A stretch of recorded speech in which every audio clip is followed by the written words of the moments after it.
लिखवाई ना?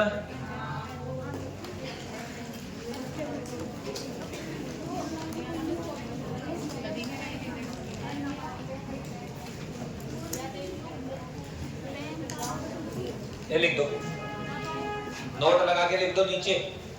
गोराधाय योजना का संबंध, गोराधाय योजना का संबंध 2022 ऐसे लिख देना ना, अनाथ बच्चों से, अनाथ बच्चों से संबंध है इसका। अनाथ बच्चों से,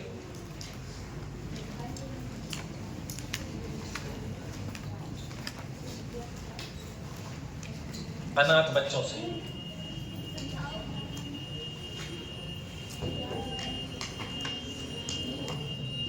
है ना? गोराधाय की मम्मी को नाम का हो? रूपा दाय। उतार लिया। अगला शासक बताओ कौन है? कौन? अभय सिंह। राठौड़। शासनकाल लिख दीजिए 1724 से 1749। ठीक है ना? 4-5 बातें इसमें लिखाएंगे आपको, ज्यादा बड़ा है नहीं, छोटा सा ही है, लेकिन काम का बहुत है। इधर देखो, अभय सिंह के काल में क्या हुआ? मेहरानगढ़ में कुछ निर्माण हुए। मेहरानगढ़ दुर्ग में क्या बनवाए गए? अभय महल का निर्माण। कौन से महल का? अभय महल बनवाया। अब भाई साहब महल बनवाया जाएगा तो महल बनवाने के लिए जरूरत पड़ेगी लकड़ी की, पड़ेगी ना भाई? पहले लकड़ी के ये ऊपर लगते थे,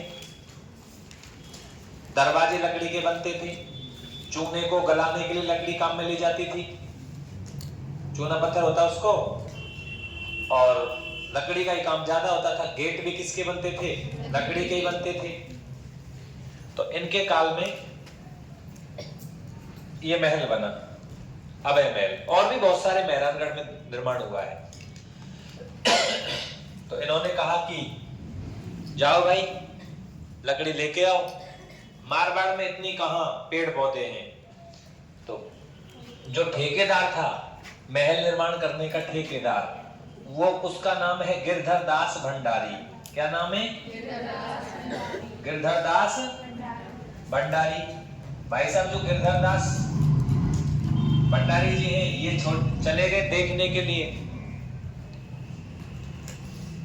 अगर गेट बनेगा तो पेड़ सीधे चाहिए, बड़े चाहिए।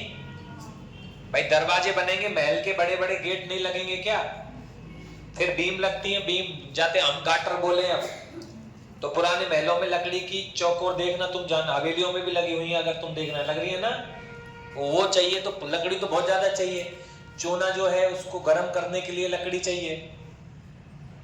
तो गिरधर दास भंडारी ने कहा अपनी सेना से कि भाई जो इनके ठेकेदार के जो आदमी थे, भाई जाओ कहीं से भी काट लाओ। मारवाड़ में राजा ने ऑर्डर दे दिया कि कहीं से भी काट लाओ, पेड़ जहां मिले वहीं से काट लेना। तो जोधपुर से थोड़ी सी दूर जगह पर एक गांव पड़ता है खेजड़ली। कौन सा गांव? खेजड़ली गांव। और इस खेजड़ली गांव के अंदर पेड़ थे, खेजड़ी के। किसके पेड़ थे? खेजड़ी के पेड़ थे भाई, सुंदर सुंदर। ठीक है ना? पेड़ों की संख्या थी टोटल 363, बड़े पेड़ थे 363। आपको पता है राजस्थान का कल्प वृक्ष किसे कहते हैं? मरुस्थल का कल्प वृक्ष। मारवाड़ के अंदर जीवन यापन का वृक्ष है, इसी से जीवन चलता है। तो खेजड़ली में पहुंच गए, लेकर के आरी कुल्हाड़ी काटने के सामान होता है उसको लेकर के, और गिरधरदास भंडारी भी चला गया साथ में, पीछे पीछे। पता लगा, किसी ने बताया कि फलाने गांव में पेड़ है, चले जाओ। यहाँ आ गए, सुबह का टाइम है। तो यहाँ एक महिला सुबह के समय खाना बना रही थी चूल्हे पर। ठीक है ना? एक महिला बैठी हुई थी, वो खाना बना रही थी, और उसके आंगन में एक बहुत सुंदर सा क्या लगा हुआ था? पेड़ लगा हुआ था, किसका? खेजड़ी का। सबसे सुंदर पेड़ था ये खेजड़ी का। किसी ने और कह दिया, जैसे गांव के अंदर आए पेड़ काटवे कि भैया पता लगा तो पेड़ काटवे आए, तो यार ऐसा करो बुआ के घर भेज दो, अमृता देवी के घर। कौन के? अमृता देवी। तो ये अमृता देवी बिश्नोई। हाँ, एक बात आप लोग याद रखेंगे, जो पीछे नाम लग रहा है ना, ये राजपूताने के अंदर, राजस्थान के अंदर वो जाति है जो पर्यावरण के लिए अपनी गर्दन कटा सकती है लेकिन पेड़ नहीं काटने देते। मैं थोड़ी सी बात कर लेता हूं बिश्नोइयों की। बिश्नोई जाम्बोजी को मानने वाले लोग हैं। किसको? संत को पढ़ाऊंगा मैं, संत संप्रदाय में जाम्बोजी को। जाम्बोजी ने एक संप्रदाय चलाया जिसमें 29 नियम बनाए उन्होंने। कितने नियम? 29 नियम, जिसमें से 20 नियम तो और 9 नियम तो ऐसे हैं जो तो फॉलो करने ही पड़ेंगे। 100% 29 मानने पड़ेंगे, बट 9 तो मानने पड़ेंगे, ठीक है ना। इनमें थोड़ी चल जाएगी लेकिन 9 मानने पड़ेंगे। जिसमें सबसे मेन नियम बता देता हूं, पर्यावरण संरक्षण। इन्होंने एक बात कही थी, जाम्बोजी को विष्णु का अवतार माना जाता है। इन्होंने कहा था, हाथ से काम करो और हृदय से विष्णु का जाप करो। ये नहीं है कि आप बैठ गए और भजन ही भजन कर रहे हो। हाथ से तो काम करते रहो और मन से भगवान का भजन करते रहो। जाम्बोजी 29 नियम, जिनमें सबसे बड़ा नियम था, पेड़ काटा किसी ने, गर्दन काट देना। अपनी कटवा लेना, तुम तो क्या काटोगे। एक बात और कही थी इन्होंने, देखिए संत की कितनी बड़ी बात। पर्यावरण वैज्ञानिक संत कहा जाता है इनको, पर्यावरण वैज्ञानिक, प्रकृति प्रेमी, गूंगा, गहला, बहुत सारे नाम बताऊंगा। विष्णु का अवतार। इन्होंने कहा था, सिर साटे रूख बचे, सिर साटे रूख बचे तो भी सस्तो जान। अगर आपके शीश को कटवाने से एक पेड़ बच जाता है तो आपके सिर की कीमत उस पेड़ से बहुत ज्यादा कम है, क्योंकि एक पेड़ कितने समय खड़ा रहता है, कितने लोगों को जीवन देता है, ऑक्सीजन देता है। और इसलिए अपनी गर्दन कटा देना, लेकिन पेड़ को कटने मत देना। मैं बात करूं तुमसे कि भारत के अंदर, विश्व के अंदर पर्यावरण संरक्षण के लिए अगर सबसे भयंकर कोई जाति है, वो समाज, जाति नहीं है, समाज है। क्योंकि ये सब के सारे आप में से ही हैं, आपके ही लोग हैं। बस ये बिश्नोई संप्रदाय फॉलो करते हैं, उसके नियम मानते हैं। और वो नियम क्या है? प्रकृति के नियम है। पेड़ नहीं काटेंगे। और एक काला हिरण और होता है, काला हिरण, कृष्ण मृग, बहुत पाया जाता है पश्चिमी राजस्थान में। कृष्ण मृग, काला हिरण, मतलब कोई पेड़ काट रहा है तो अपनी गर्दन कटा दो। कोई जानवरों का शिकार कर रहा है, अपनी गर्दन कटा देना, उसको तो छोड़ना ही मत। बाबा ने सीधा कह दिया। आपको पता है सलमान खान ने कृष्ण काला हिरण मार दिया, आज भी जोधपुर की जेल में पेशी देने आता है। अगर बिकने वाले होते बिश्नोई तो बिक जाते। उन्होंने कहा नहीं, हम जिसको पूजते हैं, वचन के पक्के हैं बिश्नोई, वचन के पक्के। दुनिया के अंदर कोई वचन पे पक्का है ना तो बिश्नोई समाज है। पता नहीं जैसे जीवन यापन कर रहे हैं, पता नहीं क्या, एकदम अच्छा समाज है, लेकिन पेड़ों के प्रति आज भी इनका वही फैसला है जो पहले से था। अमृता देवी बिश्नोई रोटी बना रही भैया, उन्होंने क्या कहा? सिर साटे रूख बचे, अपना सिर कटवा देना, पेड़ मत कटने देना। अगर एक पेड़ को बचाने में आपका सिर कटता है तो भी आपके शीश की कीमत उस पेड़ से कम है। ये कहा इन्होंने। बाबा ने 29 नियम बताए, जिनमें शराब नहीं करना, बहुत सारे नियम मैं तुमको पढ़ाऊंगा, जब बता दूंगा। जिनमें से 2 नियम ध्यान रखो। प्रकृति संरक्षण के नियम है कि पेड़ बचाओ, और पेड़ बचाना चाहिए। पेड़, एक पेड़ कितने लोगों को जीवन देता है आपको पता ही है, ठीक है सर। अब क्या हुआ? अमृता देवी बिश्नोई जी खाना बना रही है साहब। गिरधरदास भंडारी ले अपने औजार पाती ने पहुंच गो, पटक दियो वहां में आंगन में हथियार, और ठेकेदार गिरधरदास ऑर्डर दे रहो या पेड़ काट लो। अमृता देवी बिश्नोई से पूछी ना आवाज की, राजा को ऑर्डर है भाई, राजा ने ऑर्डर दिया है। अमृता देवी ने देखो, मैंने कहा काटो काटो, हथियार लिए काटने लगे। एक खड़ी हुई अमृता देवी बिश्नोई, गांव आ गया पीछे से पूरा, उसको पता था कि दंगम दंगा तो यही होगा, हेडमास्टर नहीं तो अमृता देवी जी हैं गांव की, पूरा गांव घर में आ गो सब। अमृता देवी ने देखा सारा गांव है, ठीक है। ठेकेदार ने कही कौन है रे तू? मैंने कि वो ना जाने, ना जानू बता कौन है। मैं राजा को खास आदमी हूं, खास गिरधरदास भंडारी मेरा नाम है। मकान को ठेका मैंने लिया, महाराज के बन रहे महल, और बापू लकड़ी की जरूरत है, लकड़ी की, और तेरे घर में पेड़ खड़ो या काट के ले जाऊंगा बिना पूछे ही। बिल्कुल राजा को आदमी हूं। अब तुम सोच के देखो, यहाँ तो कोई छोटे मोटे उनके नेता उनके जानकारी है जाए, कोई ना बदे कोई है, तो राजा ने डायरेक्ट ऑर्डर पे आया, बदे कोई है। अमृता देवी ने कही तू ना जाएगा यहाँ पे, हवा तो चिड़ लग गई, ना जाऊं, काटो रे छोरा पेड़ है। अमृता देवी ने उठाया और चकला बेलन माते और जोड़ मार लगा दी सवन की, और लुगाइन तक कही कूटो इन्हें, दो चप्पल घुमा घुमा के। ठेकेदार के आदमी मुश्किल से 5-10 होंगे, सब कूट दिए बुरी तरह से। ठेकेदार पीटो, और ठेकेदार अब यहाँ से जाएगा सीधो कहां? राजा के पास, अभय सिंह के पास में गए साहब। अभय सिंह जी देखो कपड़ा में और फाड़ ले वो रास्ता में, और बुरी तरह से बार करके भाई बुरी तरह से ठोके ही ये तो। अभय सिंह जी के पास में गया महाराज। अभय सिंह जी पूछे ये क्या हो गया, कहां गिर गया भाई तू? ऐसे पेड़ पे चढ़ो का एक पेड़ पे चढ़ गया गिर पड़ो। महाराज ये गिरवे को ना ही हाल तो ये तो हम पीटे हैं महाराज, और ठीक है हम पीटे कोई दिक्कत नहीं है, लेकिन महाराज गालियां आपको भयंकर दी हैं। महाराज को नाम तो लगाना पड़ेगा, जब ही तो नमक मिर्च लगेगा। अभय सिंह जी को गुस्सा आया, किसकी हिम्मत होगी जो हमें गाली दे दी? महाराज आप कौन हो उसके सामने? आप कुछ नहीं हो, और आप वो कुछ मानते भी नहीं है। उसने कहा बता तो सही कहां गए तुम? कि हम खेजड़ली में गए गांव में, और महाराज वहां पेड़ है बड़े बड़े, और अमृता देवी नाम की कोई औरत है, उसके घर से अपने पेड़ काटने का शुरू किया था। तो उन सब ने मिलकर के हम पूरे से मजदूरों को पीटा, लेकिन हमने कहा कि हम राजा के ऑर्डर पे आए हैं डायरेक्ट। हमने बार बार रिक्वेस्ट करी, हम राजा के ऑर्डर पे आए हैं, इसलिए हमको ज्यादा पीटा।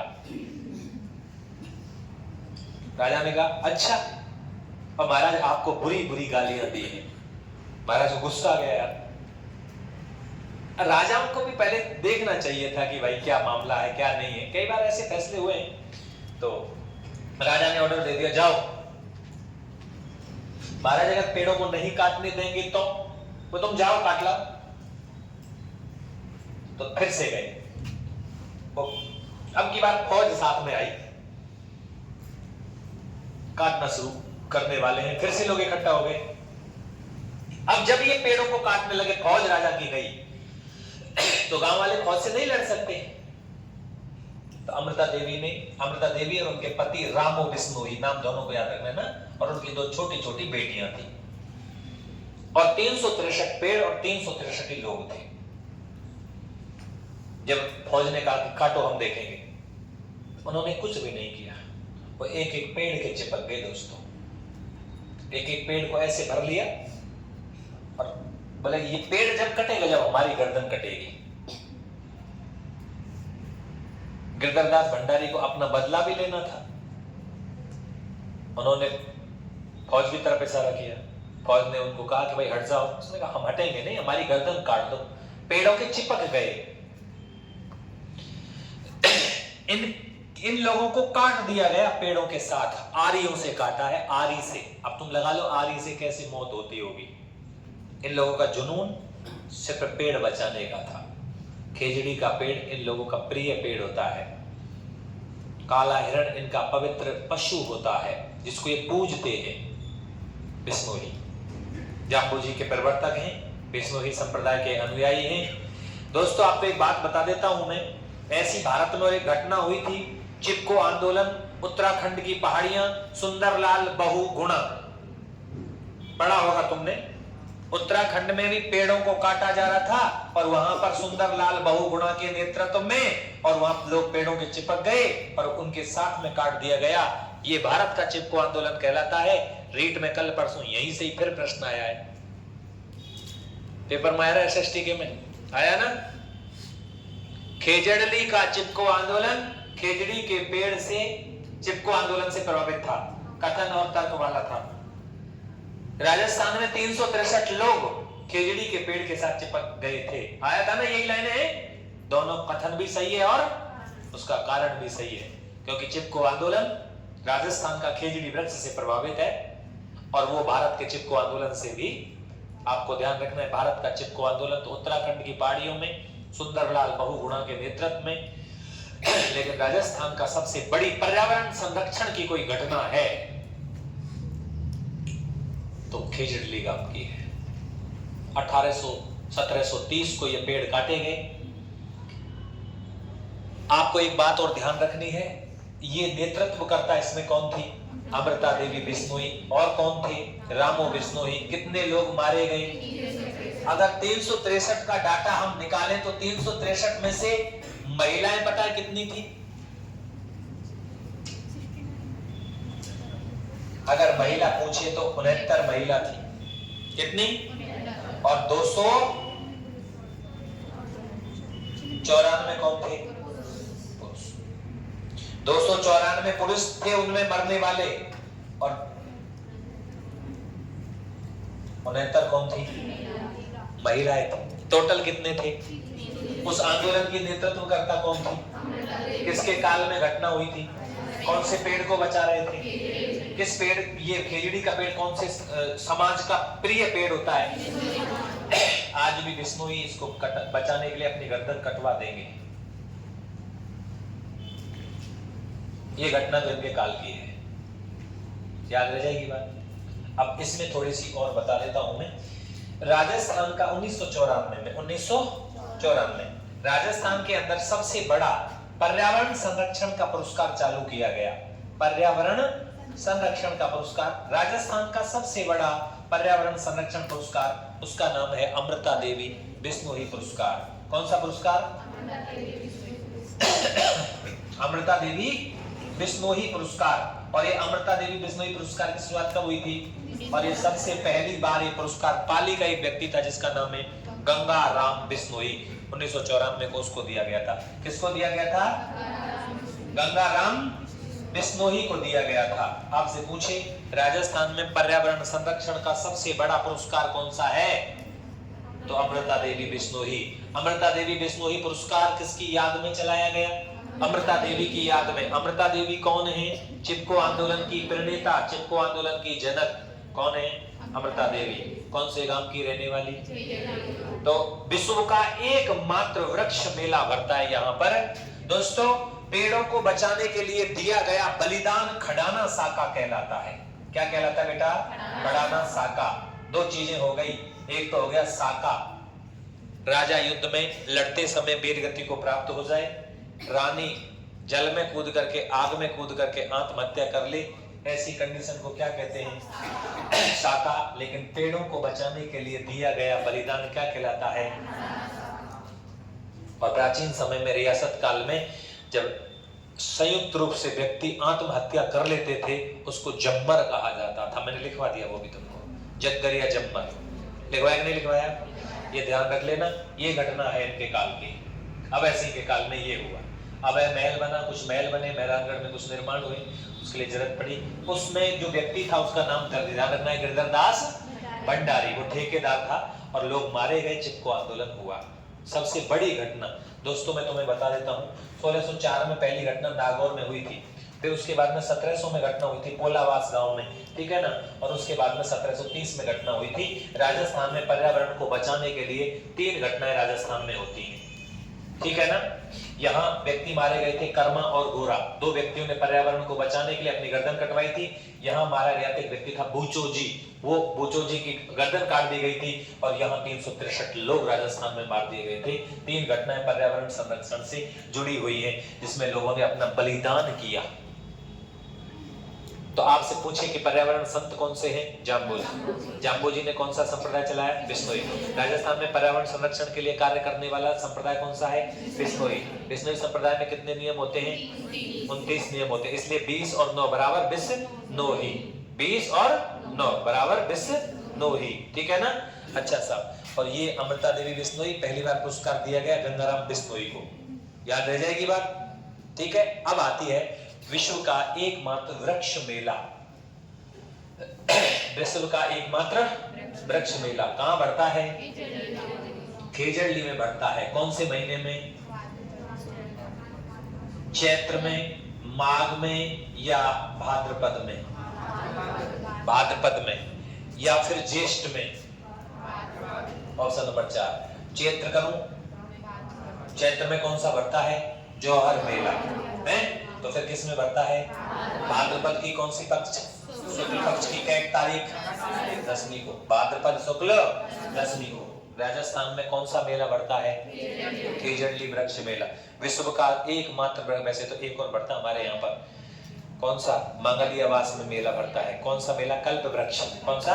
कल्प वृक्ष। मांगलिक आवास अजमेर में बढ़ता है कल्प वृक्ष मेला। लेकिन विश्व का सबसे बड़ा जो मुख्य मेला है, जो नाम से ही है, ठीक है ना, तो ये है, कौन सा मेला है? खेजड़ली वृक्ष मेला। खेजड़ली गांव है, खेजड़ली में आंदोलन हुआ था, चिपको आंदोलन, और वो पूरी कहानी याद रख लेना। याद रह जाएगी ये बात? तो ये याद रखना है। उसके बाद में कुछ नहीं, आपको 4 में इनके दरबार में रहने वाले कवि लिखवाऊंगा, और एक ग्रंथ में एक वर्णन दिया गया है, एक छोटा सा युद्ध हुआ था, उस युद्ध को लिखवाना बस एक लाइन में, ठीक है ना? बाकी इनके शासनकाल की घटना तो यही है मुख्य रूप से जो पेपर में पूछी जाती है। और परसों पहले दिन जो पेपर हुआ एसएसटी का, उसमें यहीं से प्रश्न है, यहीं से फिर बनेगा, ध्यान रखना, इसी जगह से फिर बनेगा, है ना, बार बार। तो लिखवाएं इसको, आ जाओ फिर देखिए मेरे साथ क्या लिखा है तुमने। कुछ ना लिखो, अब ऐसे ही शासन काल में ना लिखो, तो लिखिए तो आ जाइए।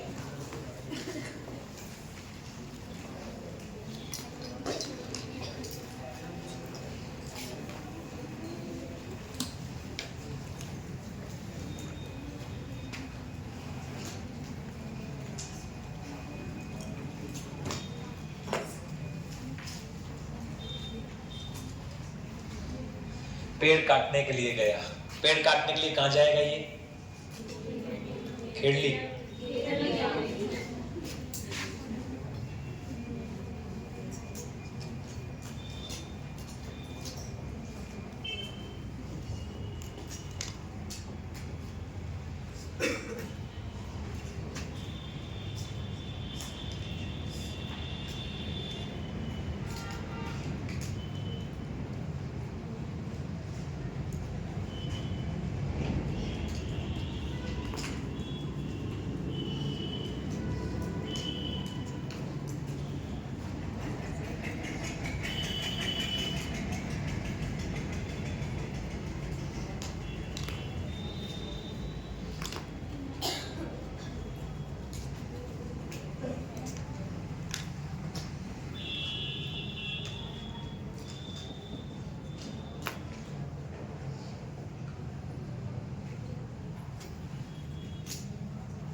वो पेड़ काटने गिरधरदास भंडारी गए, फिर ये मैंने यहाँ लिख दो, चिपको आंदोलन, है ना।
उतार लिया, ऊपर सरका दे थोड़ा सा।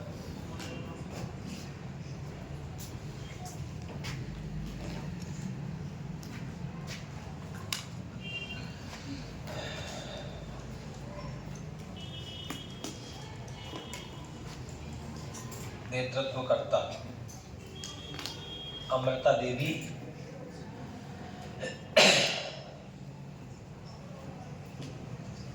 बिश्नोई। अमृता देवी बिश्नोई के पति को नाम का है? रामो बिश्नोई। अच्छा, पेड़ कौन सा है बेटा?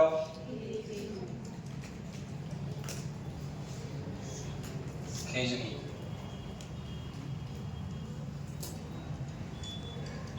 राजस्थान की सबसे बड़ी वृक्ष बचाने की घटना। राजस्थान की सबसे बड़ी वृक्ष बचाने की घटना। कौन ने काटे भैया पेड़ के?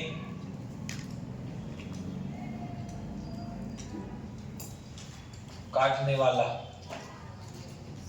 बोलो। गिरधर दास भंडारी। किसके काल में हुआ था ये?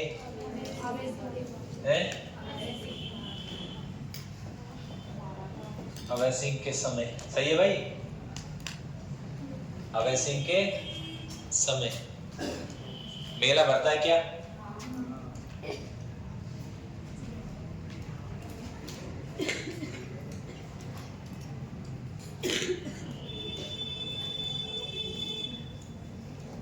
विश्व का एकमात्र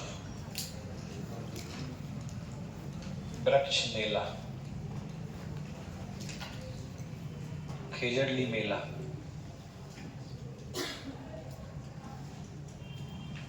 खेजड़ली मेला दोस्तों खेजड़ली गांव में बढ़ता है। खेजड़ली गांव में कब बढ़ता है ये खेजड़ली का मेला? भाद्रपद की शुक्ल पक्ष की दशमी को। किसकी याद में बढ़ता है? ये दिखाने की जरूरत है कि बार बार में अमृता देवी की याद में बढ़ता है।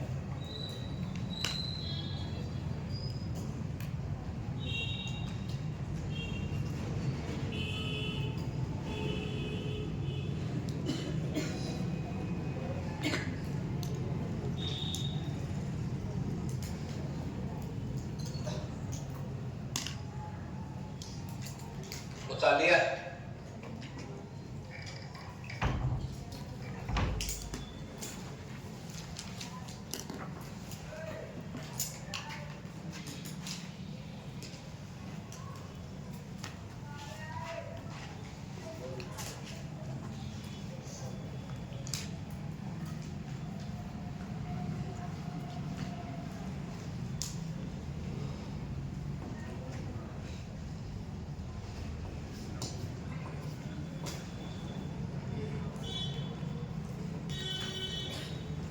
नोट लगा दो।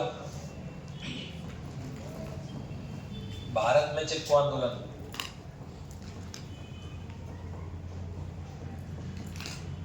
भारत में चिपको आंदोलन कहाँ हुआ? उत्तर प्रदेश में, उत्तराखंड।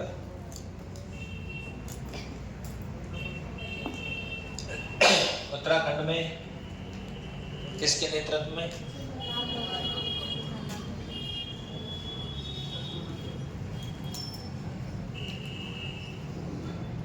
सुंदरलाल बहुगुणा के नेतृत्व में, है ना?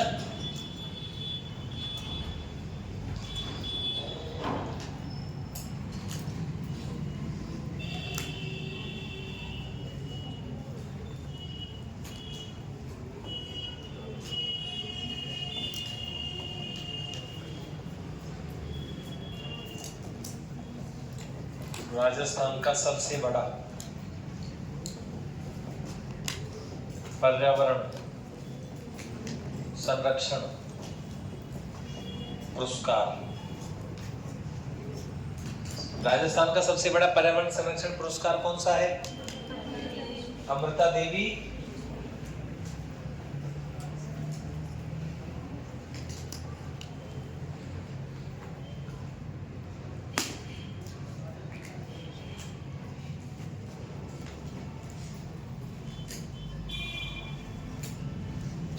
अमृता देवी की याद में दिया जाता है ना। शुरुआत कब हुई थी इसकी?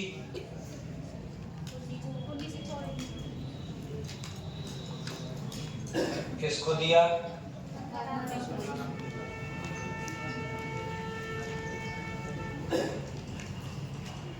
गंगाराम बिश्नोई को। गंगाराम बिश्नोई को दिया।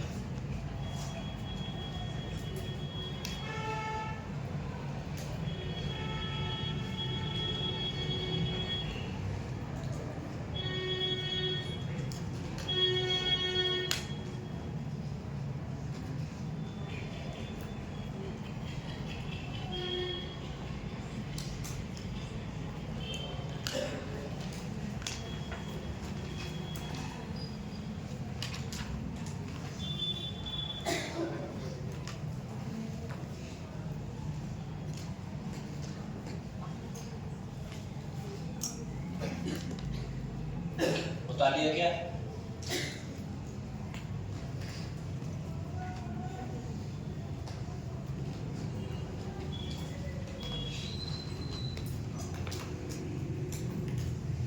ये तो याद रखना, यहाँ से प्रश्न आएगा है ना।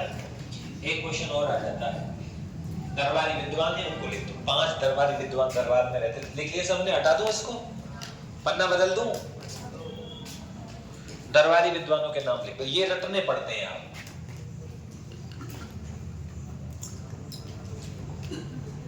दरबारी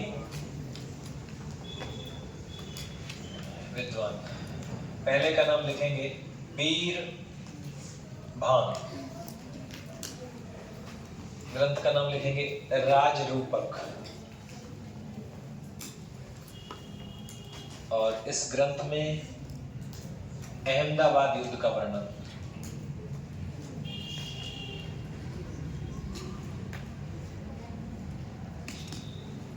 अहमदाबाद युद्ध का वर्णन। अच्छा, ये युद्ध किस किस के बीच में हुआ? अभय सिंह वर्सेस बुलंद खां। विजयी कौन हुआ?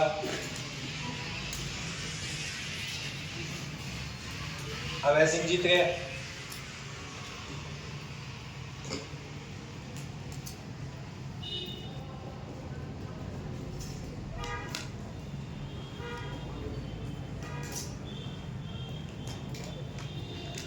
तोपें जीत करके लेकर के आए थे।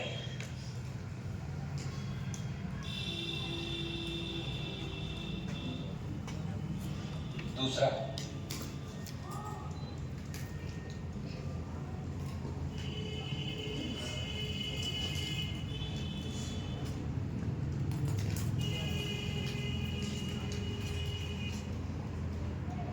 सुनो, या याद रख लीजिए तुम तो। एक है, 4 है बे, कोई दिक्कत ना है, मैंने लिख दिए है ना, बाकी लिख देता हूँ। एक किताब है अभ्युदय, जगजीवन भट्ट ने अजीत उदय भी लिखा था, वही है ये। और इनके लिए उन्होंने अभ्युदय लिखा। अजीत सिंह की मृत्यु हो गई तो इनके में आ गई वो तो शासन काल में। एक वीरवान लिख दिया, एक सुरती मिश्र। सुरती मिश्र वहां भी लिख रहा था ना, हमारे चंद्रिका। ये एक याद रखना, वीरवान बहुत आता पेपर में। और कर्णिदान,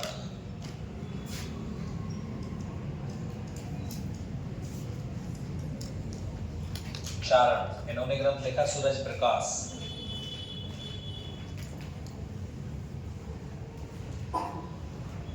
और एक नाम और है, रसपुंज।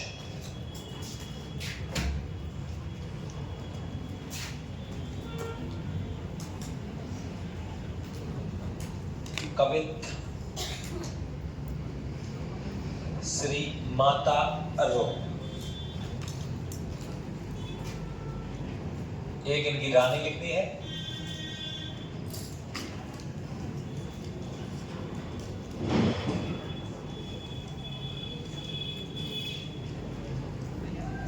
जैत तंवर। और जैत तंवर ने क्या बनवाया? तंवर जी का जालरा। जालरा माने जानते हो? तालाब।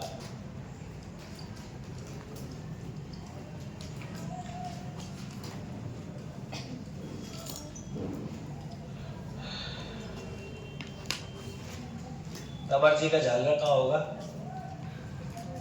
जोधपुर में होगा। आजकल ये आ रहे ना बावड़ी वगैरह आती है ना पेपर में, तो ये चांद बावड़ी दौसा, एक उस दौसा में है मेन तो, और चांद बावड़ी आपको वहां भी लिखवाई थी, चांद कंवर ने बनवाई थी। कहाँ? जोधपुर में बनवाई ना, ऐसे याद रखना। तो ये थोड़ा सा याद रख लेना। बाकी तो इनके काल की मूल घटना तो खेजड़ली वाली है।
लिख लिया? अब देखिए, ये थोड़ा सा आपको ऐसा समझना है, यहाँ से गड़बड़ नहीं होनी चाहिए। इस जगह से लाइनें दो दो हैं, लेकिन काम की बहुत ज्यादा है। अभी मैं जो आपको बताऊंगा ना, ये 10वीं की किताब में दे रखा है, पूरा दिखा दूंगा पहले ना कि भाई ये मराठों में है। मराठे जो राजस्थान में मराठों का संबंध है ना, वो वहां दिखा रखा है, इसमें नहीं दिखा रखा अलग से। तो मैं वहां से आपको समझाऊंगा कि क्या हुआ है। एक बहुत इंपॉर्टेंट बात है, वो आपको समझनी होगी। वो प्रश्न आपको अगर याद हो जाएगा तो बहुत अच्छा रहेगा। अब देखो, इनके काल की घटना कौन सी रही है? खेजड़ली घटना याद रह जाएगी। पेपर में धुआंधार पेपर में प्रश्न आता है, हर पेपर में ही आता है, ध्यान रखना। या तो पर्यावरण संरक्षण में से आएगा, या आपकी कला संस्कृति के मेलों में से आएगा, या फिर इतिहास में से आएगा। तीनों जगह से बनता है ना उसका प्रश्न, तो आता ही है लगभग ये वाला प्रश्न। क्या हर साल तो ये दिया जाता है, आपको पता है, पुरस्कार दिया जाता है पर्यावरण के संरक्षण के क्षेत्र में दिया जाता है ना। अलवर को दिया, अलवर की संस्था को दिया गया था, 2 लाख रुपए दिए जाते हैं इसके अंदर, ठीक है ना। वो मैं आपको पुरस्कार जब पढ़ूंगा मुझे बता दूंगा, वही इस तरीके से दिया जाता है। उसके बाद में ये वाली बुक आपको 100% याद रखेंगे, वीरवान की राजरूपक, क्योंकि इस युद्ध में अहमदाबाद युद्ध का वर्णन है, और अभय सिंह और गुजरात का जो शासक है बुलंद खां, उसके बीच में लड़ाई हुई थी। इसमें अभय सिंह जीत गए थे, और वहां से तोपों को जीत करके लाते हैं। किसको जीत करके लाते हैं? तोपों को। तो ये वाला प्रश्न इस तरीके से आया था कि अहमदाबाद युद्ध का वर्णन किस ग्रंथ में मिलता है? तो कौन से ग्रंथ में मिलता है? राजरूपक में, ठीक है ना। बाकी तो ये देख लेना। और एक ये भी थोड़ा सा इंपॉर्टेंट है, ये वाला करणीदान वाला सूरज प्रकाश जो ग्रंथ है, ये भी इंपॉर्टेंट है। तो इनको थोड़ा सा देख लेना, दो को। ऊपर वाला याद रखना ही रखना है, क्योंकि इसमें से बार बार पूछता है। अब देखिए, अभय सिंह का बेटा गद्दी पे बैठेगा। अभय सिंह के काल में घटना हुई, सीधी सी बात है, बहुत सारे लोग मार दिए गए, ठीक है ना, याद रह जाएगी बात। अब आती है, इनका बेटा गद्दी पे बैठता है। उनके बेटे का नाम है राम सिंह। क्या नाम है? राम सिंह। राम सिंह राठौड़ गद्दी पे बैठा साहब। इनकी मृत्यु कब हुई है? 1749, और 1749 से 1751 तक 3 साल गद्दी पे बैठा कौन? राम सिंह, ठीक है। अब यहाँ एक घटना है, उसको थोड़ा सा समझ लीजिए। ऐसा होता है कि इधर तो ये राम सिंह है, और इधर है साहब भक्त सिंह। कौन? आपने भक्त सिंह को पढ़ा हुआ है? भक्त सिंह वही है जिन्होंने अपने पिता अजीत सिंह की क्या करी थी? हत्या करी थी। याद है ना बात? भक्त सिंह और राम सिंह। अच्छा, राम सिंह और भक्त सिंह के बीच में ना एक लड़ाई होती है गद्दी को लेकर के। राम सिंह और इसके बीच में किस तरीके से होती है। अब एक ग्रुप को समझेंगे आप लोग, जब आपको बहुत सारी बातें समझ में आएंगी। देखिए यहां मराठों के अंदर दो ग्रुप आपको मिलेंगे। एक ग्रुप आपको मिलेगा होलकर ग्रुप। कौन सा ग्रुप? होलकर। आपने होलकर, मल्हारराव होलकर, ये होलकर वो होलकर सुना होगा। एक ग्रुप है इन्हीं में सिंधिया। कौन सा? सिंधिया। ठीक है ना। ये मराठों में ही थे। बाद में ये जब छत्रपति शिवाजी महाराज की मृत्यु होती है, उसके बाद में संभाजी की मृत्यु होती है, मराठा फाउंडेशन टूटता है, तो ये दो ग्रुपों में बट जाता है। ठीक है ना। ये मराठी, कौन है ये? मराठी है। लेकिन ये जब तक तो महाराज शिवाजी थे, जब तक तो सब एक थे। संभाजी महाराज के बाद में फिर धीरे धीरे फाउंडेशन टूट गया मराठा, तो इसके में दो बड़े ग्रुप निकल के आए। कौन कौन? होलकर और सिंधिया। कोई दिक्कत? तो इनका काम क्या था? इनका वही काम था पहले जो ये करते थे, भाड़े के सैनिक देते थे। ये होलकर भाड़े के सैनिक देते थे। इनके लिए पैसा दो और युद्ध में सेना लेकर के इनकी जाओ, पैसा दो बस इनको। तो ये भी सिंधियाओं का काम भी यही था। छत्रपति महाराज ने जब मराठों को एकत्रित नहीं किया था, उससे पहले भी तो ये भाड़े पर लड़ते थे। ठीक है ना। तो यहाँ ये पैसा लेते थे कि हमें पैसा दीजिए, हम किसी की भी सहायता कर देंगे। लेकिन हमें हमारी सेना के लिए क्या चाहिए? पैसा चाहिए भाई। पैसा तो चाहिए ना, लड़ेंगे गुथेंगे लोग, मरेंगे तो उनके लिए पैसा चाहिए। लेकिन मदद करते थे, सहायता करते थे, इनको पैसा मिलता था। अब क्या होता है साहब, इधर एक जगह है जिसका नाम है जालौर। कौन सी जगह है? जालौर। उस जालौर को लेकर के इन दोनों में विवाद हो जाता है, भक्त सिंह में। और राजा कौन है? राम सिंह। और भक्त सिंह कौन है? छोटा भाई है किसका? इसका क्या लगता है? क्लियर है। जो जालौर है, जालौर वाले परगने को लेकर के विवाद हो जाता है। पहले जालौर वाला जो परगना था वो किसके पास में था? भक्त सिंह के पास। और नागौर वाला भी था, नागौर का क्षेत्र दे रखा था। मैंने आपको बताया नहीं था कि जब हत्या करी थी तो भक्त सिंह कहां गया था? नागौर। अभय सिंह ने कहा था कि भाई तू नागौर चलो जा। नागौर में तो रह ही रहा था, लेकिन मुख्य जो लड़ाई हो गई थी वो किसको लेकर के हो गई थी? जालौर वाले परगने को लेकर के विवाद हो गया था इन दोनों में। तो इधर क्या किया,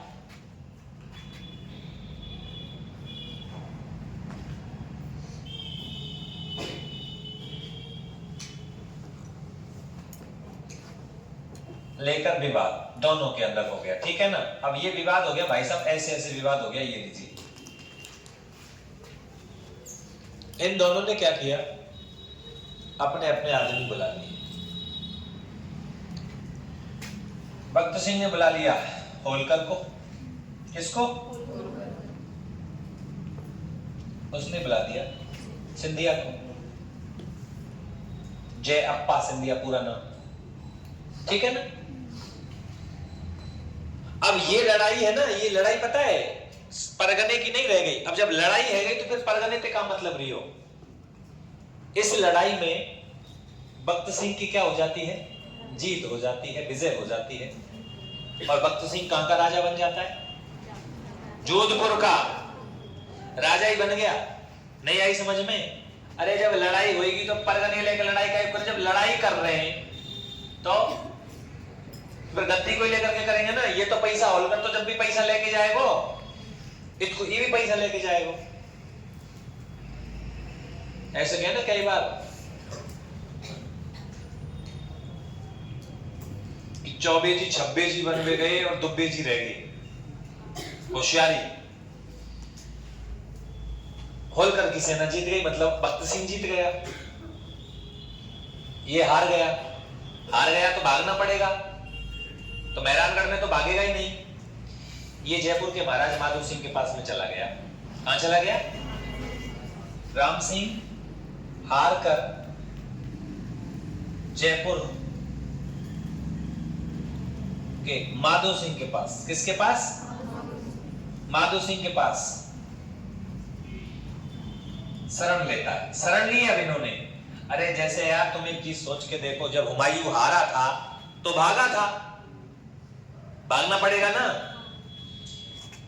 तो राम सिंह हार गया तो भाग गया।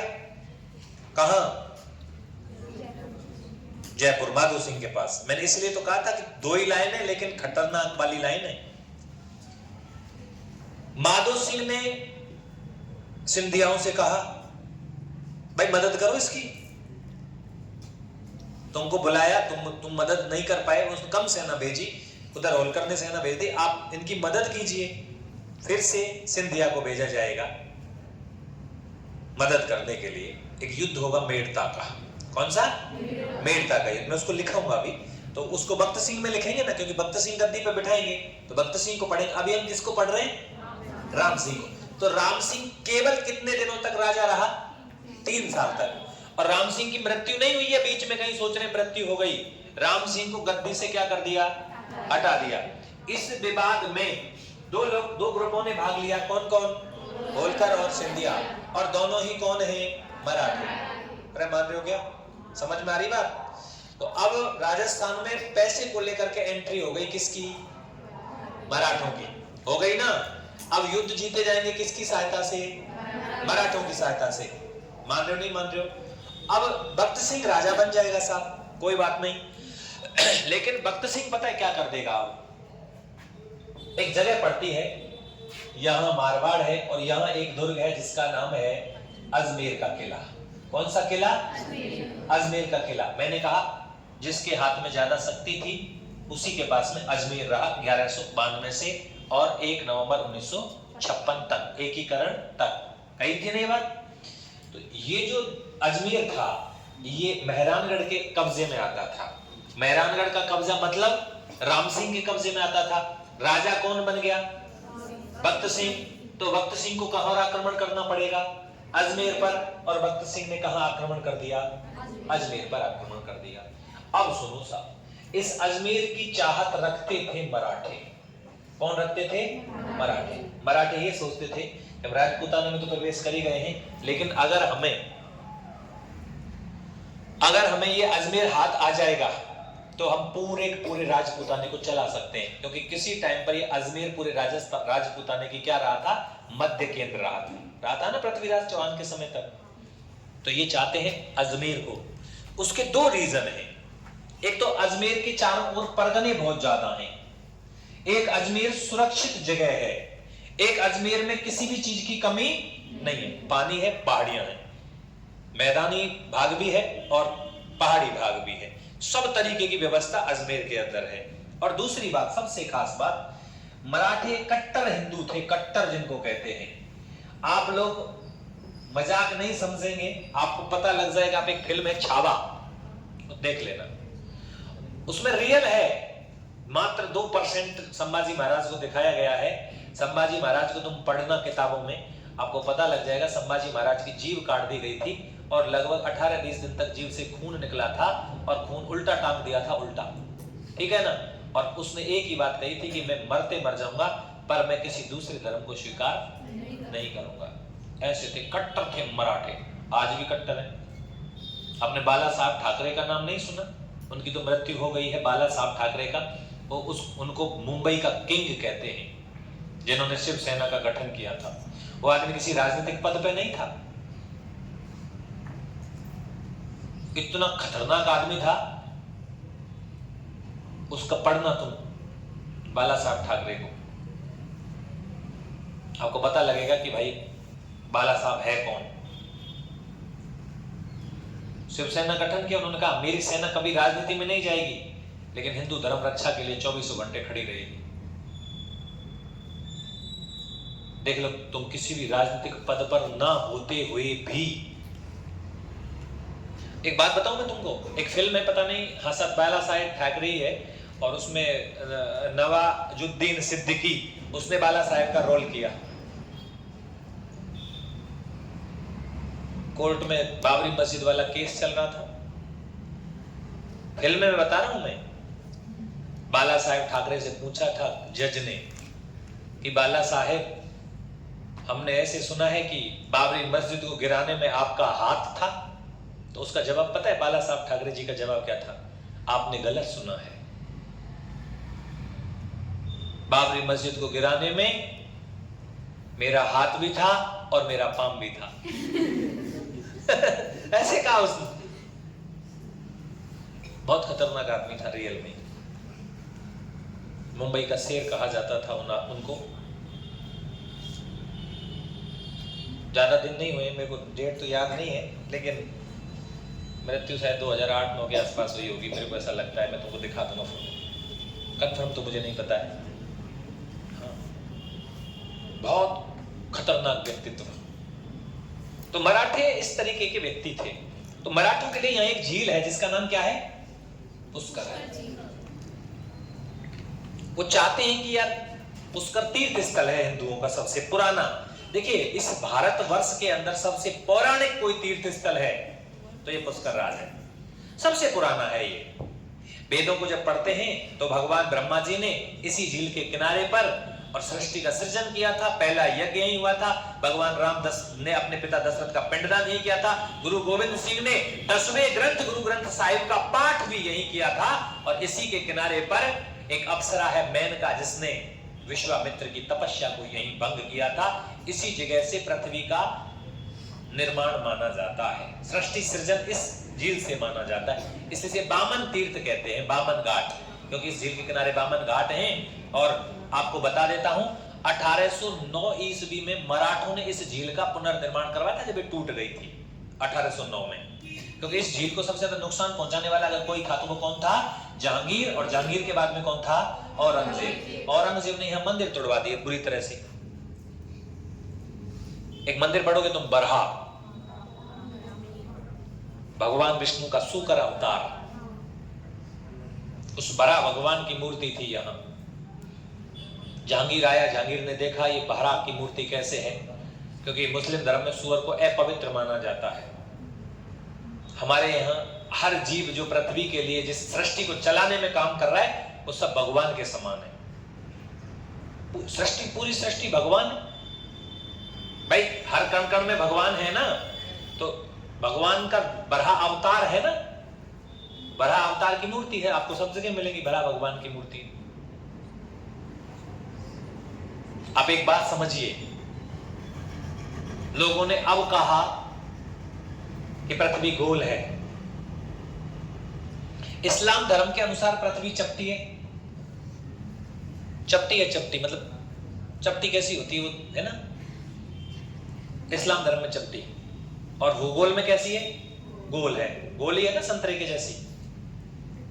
इसका प्रूफ वेद बरा भगवान की कथा से बताते हैं। बरा भगवान ने गोलाकार पृथ्वी को अपने दोनों दांतों के ऊपर उठा लिया था। वेद में सबसे पुराना प्रूफ है। कोई कहता है ना कि भाई फलाने ने कहा कि पृथ्वी गोल है, वो तो पहले से प्रूफ है पृथ्वी गोल है। तो मराठों के लिए पवित्र स्थल कौन सा है? यह सारे काम हो रहे हैं। मैं एक बात तुमसे कहता हूं कि जैसे कि मैं एक बात कहूं कि चलो सखी वहां चालिए जहां बसे ब्रजराज, दर्शन के तो दर्शन है जहां एक पंथ दो। जो सखियां बात कर रहे हैं कि सखियों चलो तो वहां चलो, कहां? जहां ब्रजराज, ब्रजराज मतलब श्री कृष्ण बसते हैं। दर्शन के तो दर्शन रह जाएंगे, माखन की माखन बिक जाएगा। सखियां मक्खन बेचने जा रही थी। एक सखी बोली कि कहां चले मक्खन बेचने के लिए थी। दूसरी बोलती है कि सबसे कि उस जगह पे चले ना जहां माखन तो बिकेगा ही बिकेगा, लेकिन वहां एक फायदा और है, वहां ब्रजराज के क्या हो जाएंगे? दर्शन। तो एक पंथ दो, काम तो जब भी करना है। उस भगवान को फिर भी ढूंढेंगे, मक्खन ढूंढ बेचने के बाद में फिरवा के ढूंढवे जब भी जाना हो भाई। वो सखियों का ये माखन बेचने के बाद वो भगवान को ढूंढती थी ना कि कहां मिले वो बंसी बजा तो पकड़ेंगे, चलो भाई। तो वहीं चले ना जहां मक्खन भी, उसको मक्खन का शौक है, वहीं मक्खन बेचेंगे और वहीं उस लाला को देखेंगे। सखी कह रही कि एक पंथ दो काज, आम के आम और गुठलियों के। तो मराठों को यहाँ दो चीजें मिल रही हैं। क्या? एक तो जो जिस झील को सबसे पूजनीय मानते हैं इस पूरे भारतवर्ष के अंदर, अगर सबसे पहला कोई पूजनीय स्थल है तो वो कौन सा? पुष्कर राज है। तो पुष्कर राज के तो वहां है झील, हमारी पवित्र झील। प्लस पूरा राजपूताना हमारे किस में रहेगा? कब्जे में रहेगा। अब इस अजमेर पर जब कब्जा कर लिया था वक्त सिंह ने, तो ये बात मराठों को पसंद नहीं आई। और मराठों ने कहा कि भाई आपने इस जगह पर कब्जा करके गलती की है। फिर मराठे अब क्या करेंगे? दोनों के बीच संधि करवाएंगे। संधि में क्या तय होगा? संधि में यही तय होगा कि भाई जोधपुर है और जोधपुर के आसपास की जो जगह है, परगने हैं, वो तो भक्त सिंह को दे दिए जाएंगे। और नागौर का क्षेत्र है, कुछ नीचे जालौर वगैरह का, सिवाना वगैरह का क्षेत्र है, वो किसको दे दिया जाएगा? राम सिंह को दे दिया जाएगा। प्लस इसके लिए 50 लाख रुपया मराठे को और दिए जाएंगे। संधि है रही है तो फायदा कौन को मिलेगा? मराठों को। भाई दो बिल्लियां लड़ रही थी, लड़ती लड़ती लड़ती लड़ती एक रोटी को टुकड़ा पागो उनको वहां पे लड़े और बिल्लियों को बुरी तरह से करें, लड़ाई है, लठ बज गो। उन्होंने कहा फैसला ऐसे नहीं होगा। तो कैसे होगा? बोले कोई और पे करवाएंगे चलो। तो बिल्लियां आगे चली, बंदर मिलो बैठो। वो बंदर देख रो तेरी को बिल्ली आ हाथ में रोटी है बेटा, पर ये लड़ रही है। अच्छा, उन्होंने कहा बंदर हाँ बोलो, हम आपसे फैसला कराना चाहते हैं, कर दोगे? उसने कहा बिल्कुल, मैं तो यही बात को बैठा हूं, मैं तो अभी एक फैसला करो। भैंस में और एक बाम भैंस में लड़ाई है पति पत्नी ने, जो मैं अभी उनको सुलझा मैटर तुम्हारे सुलझा दूंगा। बताओ क्या है? बोले हमें एक रोटी मिली है और यह रोटी की आधी आधी कर दे तू, तो बे कर लेती यूं करके रोटी है। पर वो तो लड़ाई है गई ना वहां में, उनमें आपस में विवाद हो गया। फैसला तीसरे पे करवाना, और तीसरा फैसला करेगा तो दो पक्षों को नुकसान होगा जो फैसला लेके गए। तो बंदर को लगा कि यार बिल्लियां तो लड़ रही हैं, तू अपना मौज बना। बंदर भूखो कई दिन आती, मैंने तराजू लाओ। बिल्ली दौड़ी दौड़ी गई, तराजू बांटन का इंतजाम करो। देखो कितना इंतजाम हैरो है, जबकि बार रोटी को फैसला जो ही है सके, एक को थोड़ी ज्यादा चल जाएगी और कम चल जाएगी, पर हैरान है रहे, बांट मांग के ला रहे हैं, कितना काम हो रहा है। उसके बाद में बंदर ने जानबूझ के रोटी तोड़ी, एक पल्लाम ज्यादा कर दी, एक में कम कर दे। यूं है को बंदर ने कहा अच्छा, तो बिल्ली ने इसको ज्यादा ना लग रहा तुमको? बिल्ली बोली ज्यादा है। तो बंदर ने तोड़ो टूक और खा गो। इधर ज्यादा तोड़ो, यूं है वो। बिल्ली ने इसको ज्यादा ना लग रहा का? ज्यादा है, तोड़ो खा गो। एक सी रोटी बची लास्ट में। दोनों बिल्ली कह रहे हैं अब का फैसला होएगा, तू खा जाए यार। कुछ हाथ पड़ा? मैं उसी बात को समझाने का प्रयास कर रहा हूं कि यहां मराठों को पहले ही लालसा थी किसकी?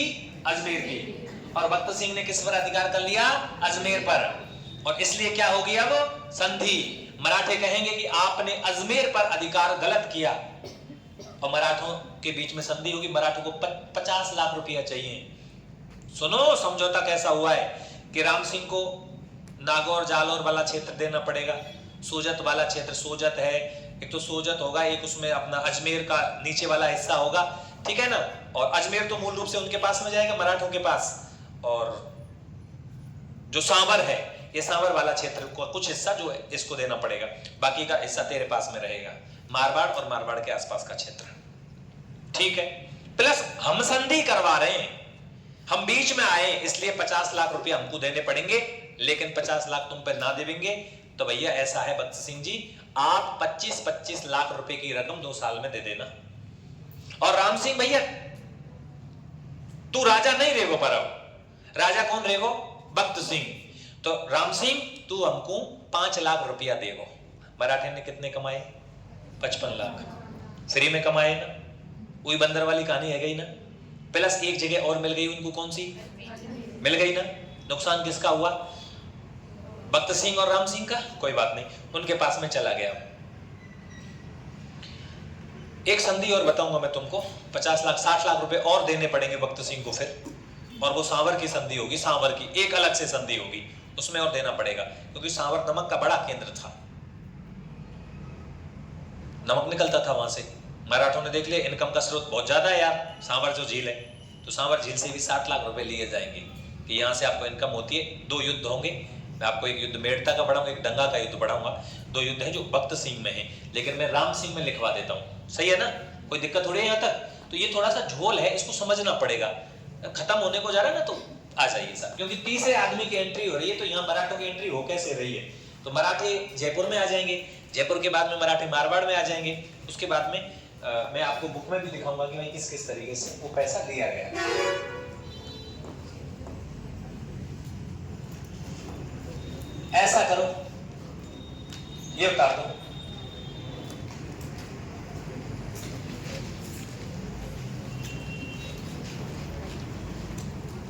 आकर जयपुर के माधो सिंह के पास चला गया।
लिख लिया, आगे चले भाई।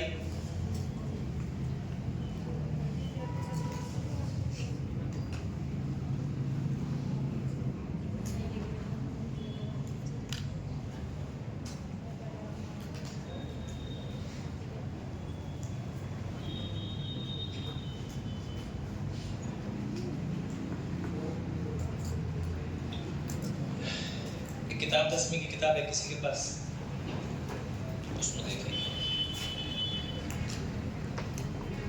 मराठों का दे रखा है इसमें कुछ पाए।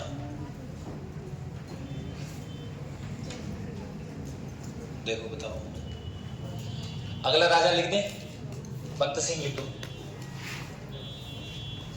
ये लाइन लिख दी ना तुमने, तो ये लाइन मुझे भक्त सिंह में लिखाने की जरूरत नहीं पड़ेगी, यही तो लिखा दी हमने, भक्त सिंह।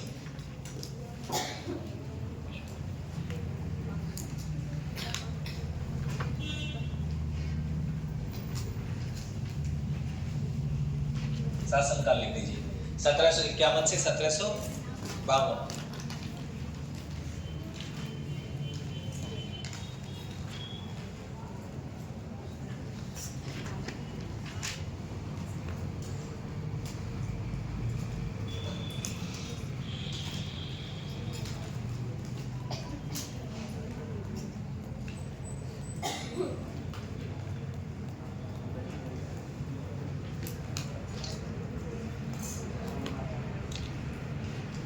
लिख लिया,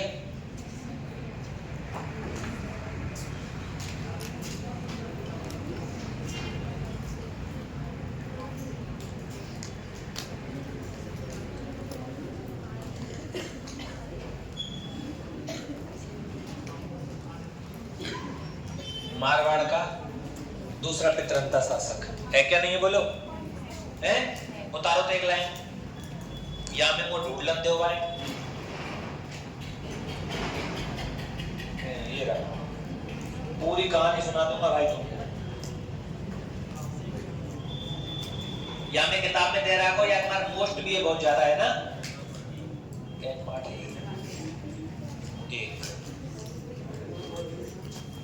उतार लियो। अब मैं वही लिखवाऊंगा जो अपने काम का है, ठीक है? देखो, नहीं काम का तो बहुत बड़ा दे रखा है उसने, लेकिन तुमको मराठों को पढ़ने में फिर क्रांति आएगी ना 1857 वाली, तो उसमें दिक्कत नहीं बनेगी, फिर आपको समझ में आ जाएगा हाँ ऐसा हो चुका है।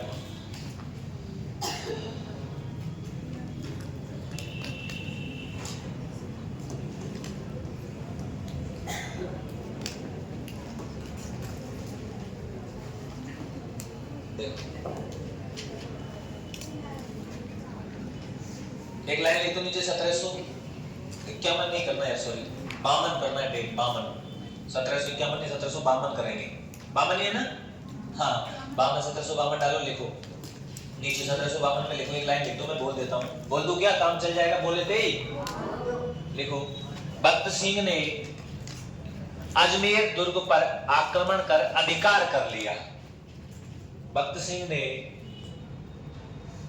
अजमेर दुर्ग पर आक्रमण कर अधिकार कर लिया, अधिकार कर लिया। नीचे की लाइन में, इससे मराठों को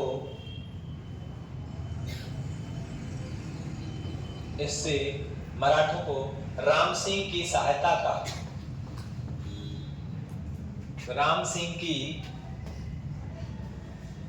सहायता का बहाना मिल गया। राम सिंह की सहायता का क्या मिल गया? बहाना मिल गया।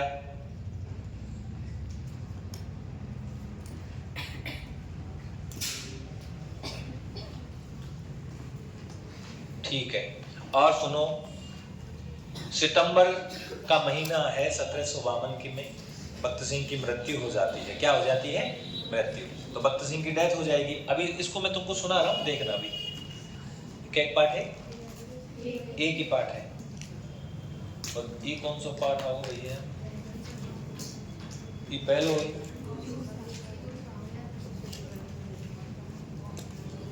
बेटा आ जाओ, देखो मैं पूरा पढ़ रहा हूं, फिर देख लेना आप लोग उसको, है ना। देखिए, राजस्थान में सबसे महत्वपूर्ण उलझन, उलझन है ना, अरे मैंने बताई ना तुमको, ये उलझन है, मामला इसमें है थोड़ा सा लचीला है, क्या नहीं है, लचीला है, कठोर है। जोधपुर राज्य के उत्तराधिकार के प्रश्न को लेकर के उत्पन्न हुआ और वह कई वर्षों तक चलता रहा। जोधपुर के महाराजा अभय सिंह का भाई भक्त सिंह अभय सिंह को गद्दी से हटाकर स्वयं जोधपुर का शासक बनना चाहता था। जून 1749 में अभय सिंह की क्या हो जाती है, मृत्यु हो जाती है। बाद में उसका पुत्र राम सिंह जोधपुर की गद्दी पर बैठ जाता है। नवंबर 1750 में भक्त सिंह ने राम सिंह को परास्त कर जोधपुर की गद्दी हथिया ली। ई लिखवाया होगा भी, अरे आना करो।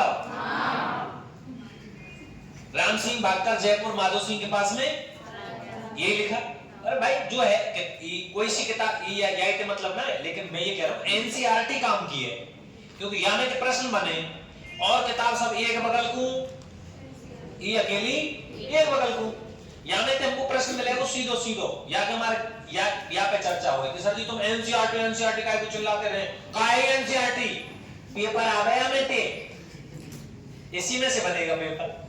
रीट के पेपर ज्यादातर इसी में से आए, लाइन टू लाइन रखी, मिला नहीं सेम टू सेम रखी है। इसलिए मैंने तुमको रीट पढ़ाई में क्या पढ़ाई, मैंने कहा पेपर बाहर ना जाए, जब कितने बोरो तो बोरो दे लीजो, तो हमने काम ही वही किया जहां से प्रश्न बनता है। अब हम फाउंडेशन में क्या कर रहे हैं, दुनिया भर के टाम टकोरा लेके एनसीईआरटी संग लेके चल रहे हैं। बात कर रहा हूं, मैं नहीं कर रहा हूं।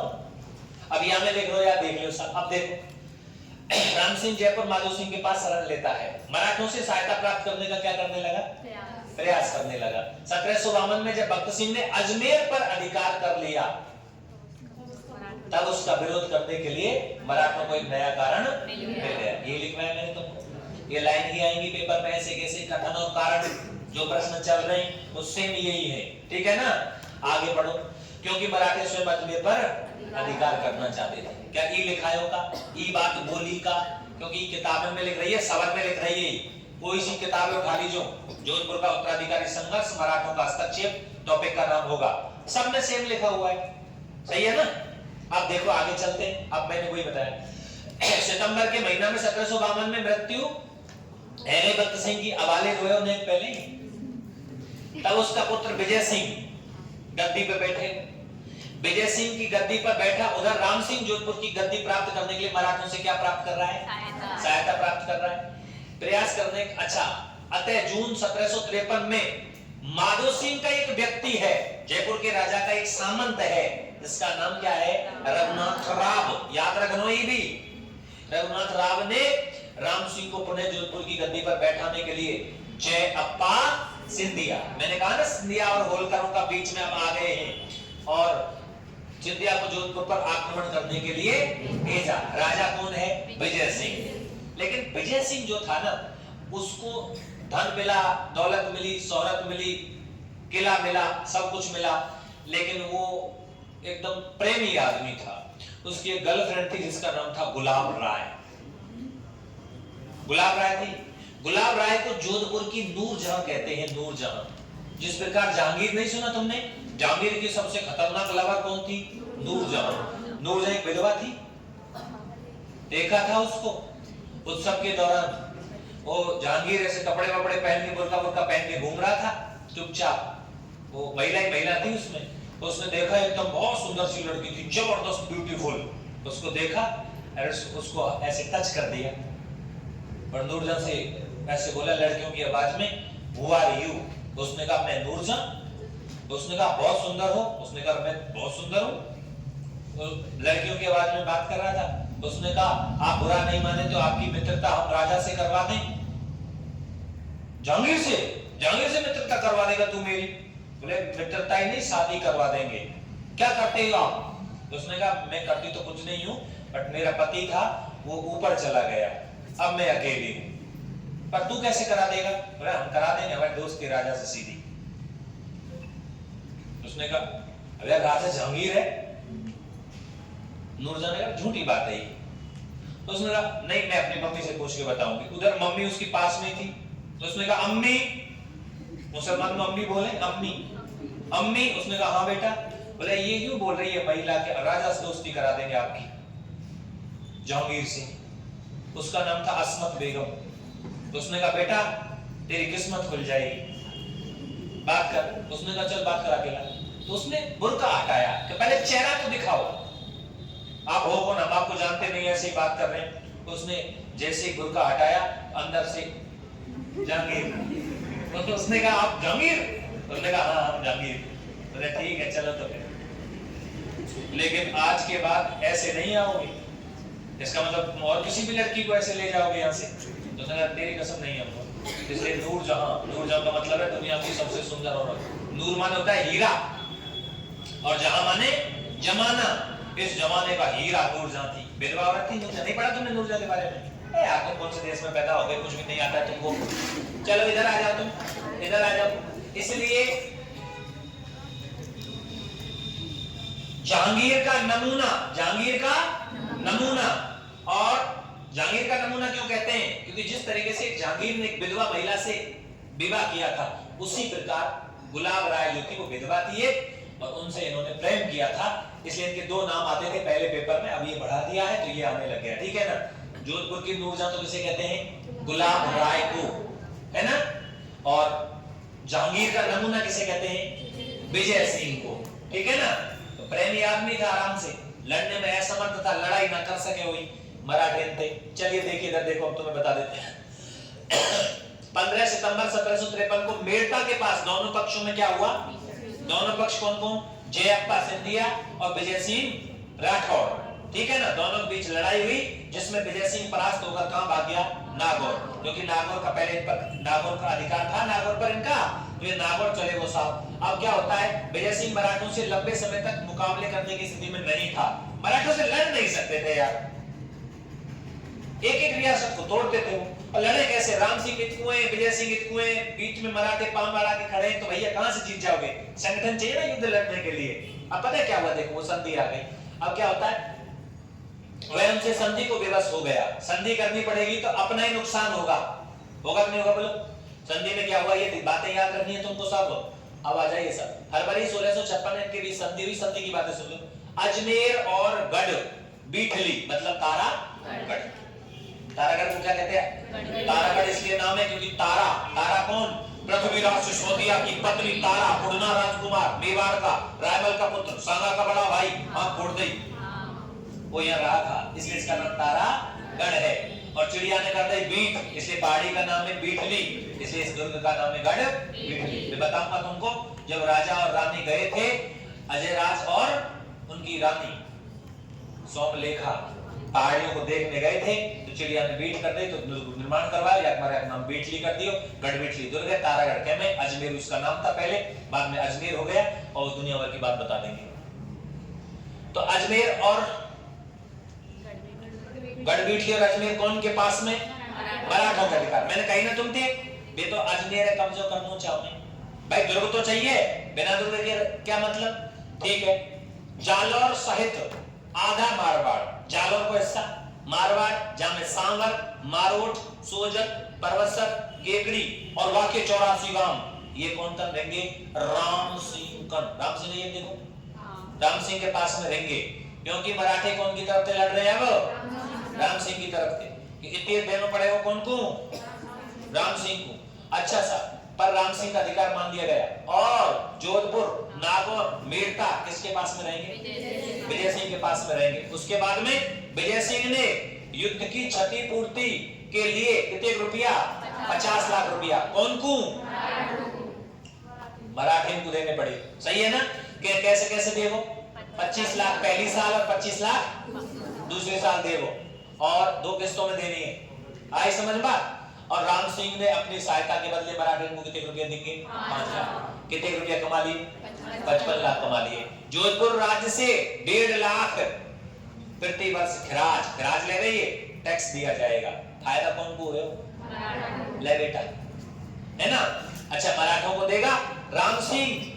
अगर गलती से विजय सिंह की सीमा पर अधिकार कर देगा, नेक भी दौड़ पे उपाम धर दियो, तो विजय सिंह राम सिंह को ठोक सकता है, हम बीच में नहीं आएंगे।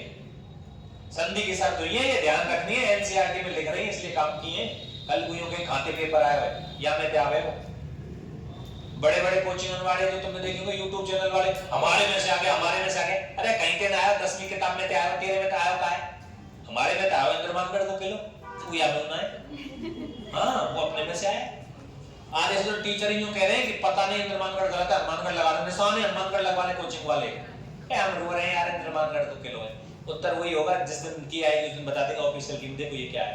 पुरानी 10वीं की किताब आज से 5 साल पहले वाली उसमें लिख रहा है छोटी सी एनसीईआरटी एससी वाली किताब है पुरानी वाली बाद में लिख रही है सब बात उनको कौन समझावे दिन ने कहां पढ़ी थी किताब सही है ना हम तो भैया पुरानी तो पुरानी धर रखी अपने पास।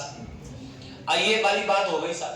अब सुनो राजस्थान में उपयुक्त तो प्रमुख राज्यों के साथ सभी राज्यों ठीक है इतना ही बहुत है। तो ये बात तुमको समझ में आ गई ना क्या मामला है।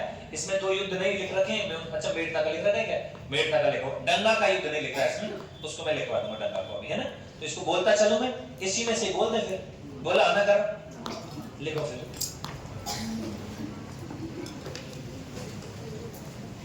क्या लिखा है तुमने भक्त सिंह लिख दिया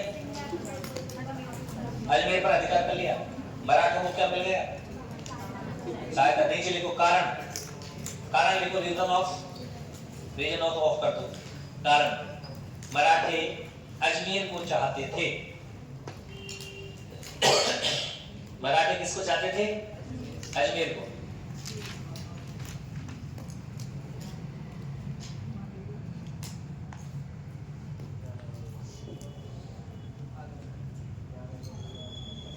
लिख लिया ना अब लिखेंगे आप लोग इस लाइन में लिखेंगे 21 सितंबर 1752 21 सितंबर 1752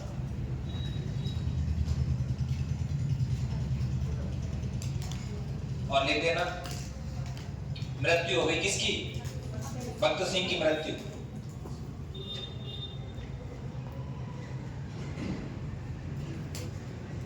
भक्त सिंह की मृत्यु है ना। अब अगला राजा डाल दीजिए राजा कौन बनेगा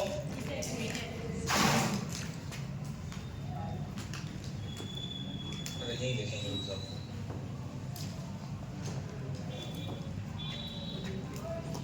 विजय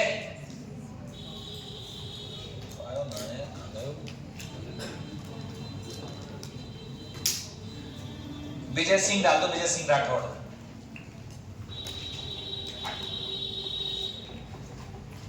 1752 से 1793 की डेट डाल देना ठीक है ना ही समझ पा ना ही तो कोई बात नहीं।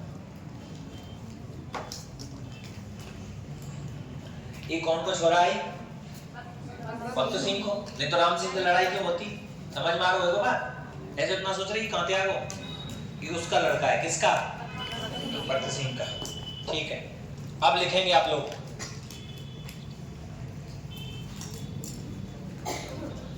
यह भक्त सिंह का पुत्र था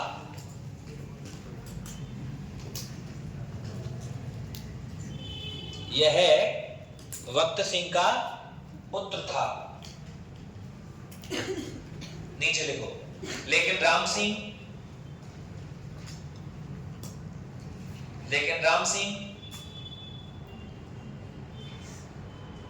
राजा बनना चाहता है।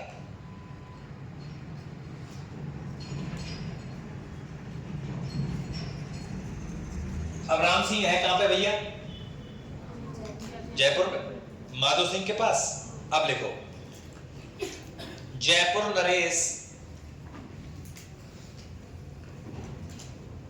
नरेश माधो सिंह ने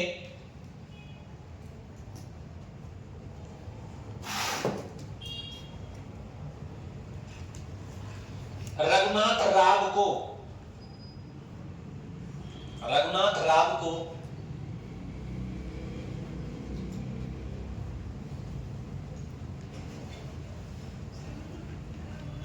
कहा कि वह जय अप्पा सिंधिया के साथ मिलकर जयप्पा सिंधिया के साथ मिलकर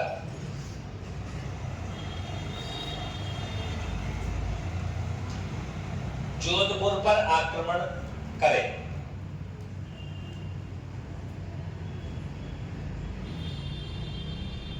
जोधपुर पर क्या करे? आक्रमण करे। ठीक है ना? किसके लिए? राम सिंह को राजा बनाने के लिए, है ना?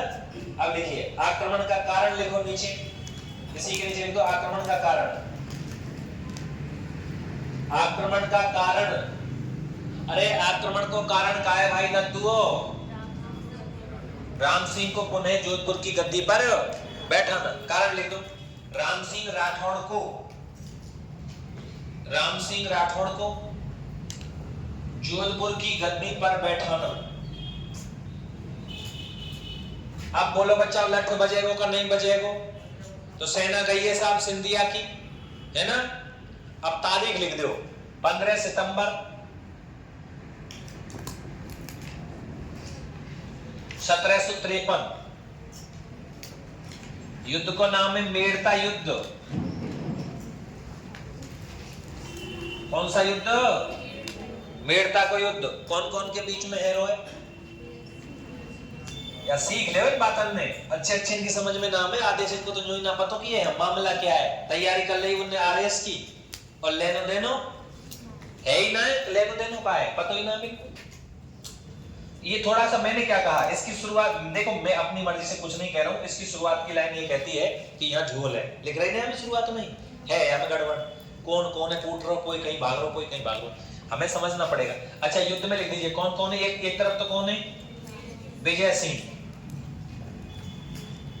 और एक तरफ कौन है भैया? राम सिंह। और वह राम सिंह के संग कौन है भैया? है जयप्पा सिंधिया। और जयप्पा सिंधिया के संग कौन है भैया? हैं? हीरो रघुनाथ राव। रघुनाथ राव कहां से आए हुए? जयपुर से। और ये कौन है भैया तुमको पता? ये मराठा। ठीक है ना? तो ये आपको मुकाबला कर सकेगा ये बेचारा विजय सिंह? कर लेगो कहीं? तो यह युद्ध में कौन जीतो भैया? राम सिंह को मतलब जयप्पा सिंधिया जीता। राम सिंह ना हो तो जयप्पा कर दिए। राम सिंह तो हाथ जोड़ के डोल रहा है, लठ तो मराठे बजा रहे हैं। ठीक है ना? और विजय सिंह क्या है? हार गया, हार कर भागा। कहां भागो ही? हार कर भागा। कहां? नागौर दुर्ग में।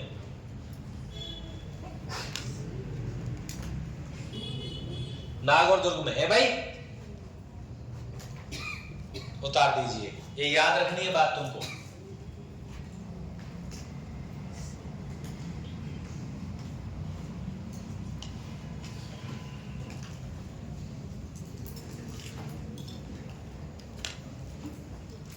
समझ में आ गई बात? और पूरमपट। अब एक लाइन छोड़ो, एक लाइन छोड़ियो ना, और नीचे लिखो विजय सिंह को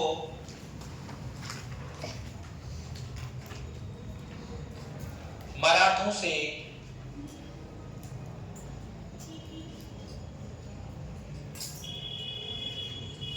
विवश होकर संधि करनी पड़ी।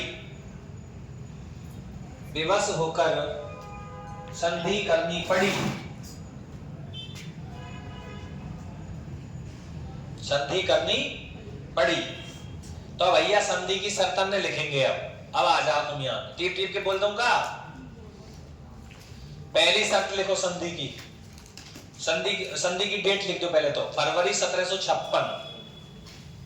फरवरी 1756 संधि की डेट लिख दो।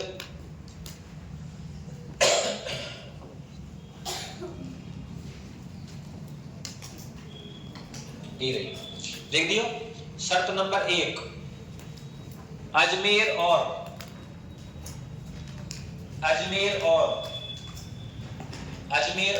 गढ़बीठली। गढ़बीठली काई? अजमेर और गढ़बीठली कोष्टक में अजमेर का दुर्ग।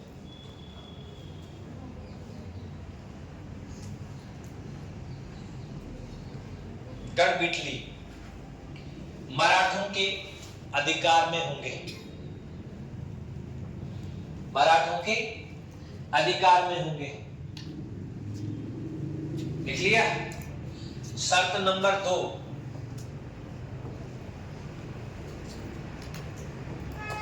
शर्त नंबर 2 ई रही, जालौर सहित आधा मारवाड़, जालौर सहित आधा मारवाड़ जिसमें सांभर, मारोट, सोजत, परबसर, केकड़ी के टोटल 84 गांव।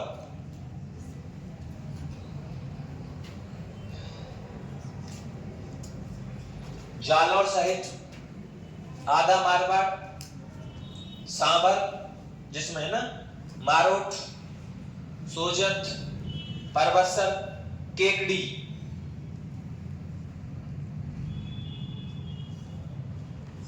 के 84 गांव राम सिंह के पास होंगे। कौन के पास होंगे? अरे मैं बोल रहा हूं जैसे लिखो, राम सिंह के पास होंगे, शॉर्ट करा दी मैंने, पूरा बाकायदा लिख रही, पढ़ो। तीसरा लिखो, तीसरी शर्त, जोधपुर, नागौर, मेड़ता, जोधपुर, नागौर, मेड़ता विजय सिंह के पास, विजय सिंह के पास।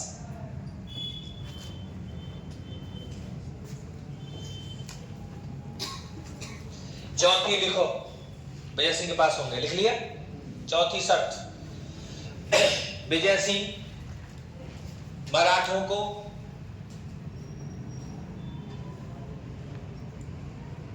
विजय सिंह मराठों को युद्ध खर्च का 50 लाख, युद्ध खर्च का 50 लाख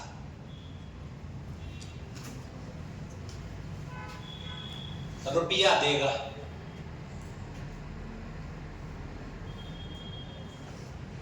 रुपया देगा, लिख लियो। और भाई साहब 2 किस्तन में देगो, 50 लाख के नीचे लिख दो 25 लाख, 25 लाख पहली साल, दूसरी साल।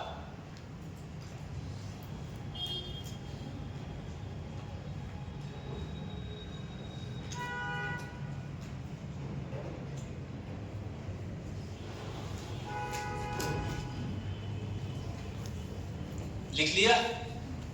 उसके बाद में लिख लीजिए आगे। छठी शर्त कौन सी है? राम सिंह मराठों को 5 लाख रुपया देगा।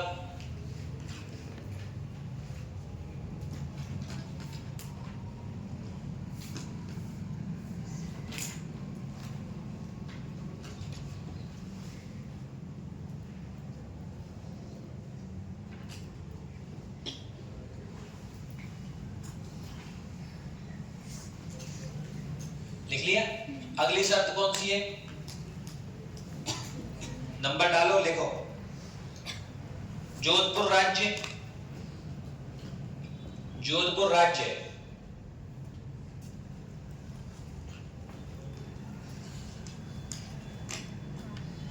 1.5 लाख रुपए वार्षिक, 1.5 लाख रुपए वार्षिक कर के रूप में मराठों को देगा। कर के रूप में किनको देगा? मराठों को देगा।